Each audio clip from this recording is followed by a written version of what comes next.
আজকে কি মামলা ছিল আপনার দাদা? আজকে মাননীয় এডিশনাল সেশন জাজ শ্রী দেবাশিস কর একটি মামলা যার নাম্বার ST টাইপ 1 10/2016 উক্ত মামলায় আসামি আলী হোসেনের বিরুদ্ধে চূড়ান্ত রায় প্রদান করেন এবং রায় প্রদানকালে মাননীয় আদালত উক্ত আসামিকে ভারতীয় দণ্ডবিধি 376 ধারায় 10 বছরের সশ্রম কারাদণ্ড প্রদান করেন, সাথে 1 লাখ টাকা জরিমানার নির্দেশ দেন। অনাদায়ে আরো 1 বছর সশ্রম কারাদণ্ড শুরু করেছিলাম।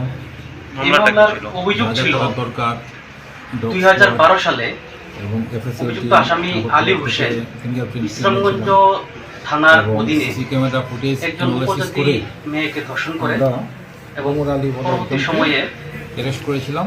তার মেয়ে বাবা ইসলামগঞ্জ থানাকে লিখিত অভিযোগ দায়ের করা হয়েছিল। কোর্টের থেকে আমরা রিমান্ডে এনেছি।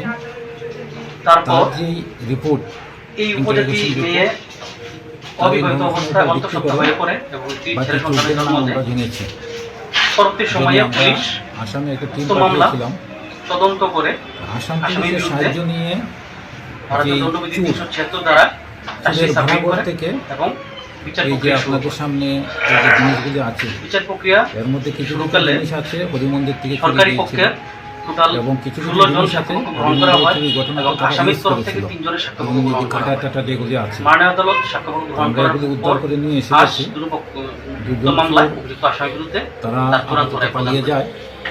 এই ঘটনার কোন অফিসার তদন্ত করেছিল? এই ঘটনায় একজন অফিসার হেমপদ পাল, কেসটা তারপরে ছিলেন পার্থ মুন্ডা, অল্প সময়ের মধ্যে উত্তম আমরা চাকমা, 3 জন অফিসার ছিলেন তদন্ত করে। পেয়েছি। বিশ্রামগঞ্জ থানা।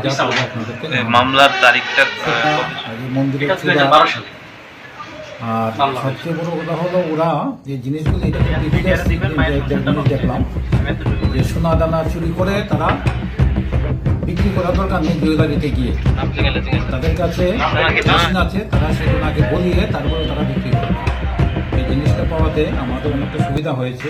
আজকে কি মামলা ছিল আপনার দাদা?